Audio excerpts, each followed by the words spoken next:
Ito na. Mawa na tayo ng trap para sa daga. Dami kasing daga to eh. Kinakain yung itlog ng manok natin. Yan.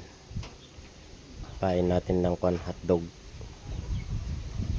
Spaghetti na hotdog. Hotdog ng spaghetti.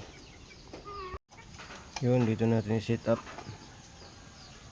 Sa taas kasi dumadaan mga daga. Set up natin. Maganda sana kung pag ganyan pa tayo. Kasi medyo set up natin pahiga. Yan, okay na. Balikan na lang natin bukas. Huli. Huli na.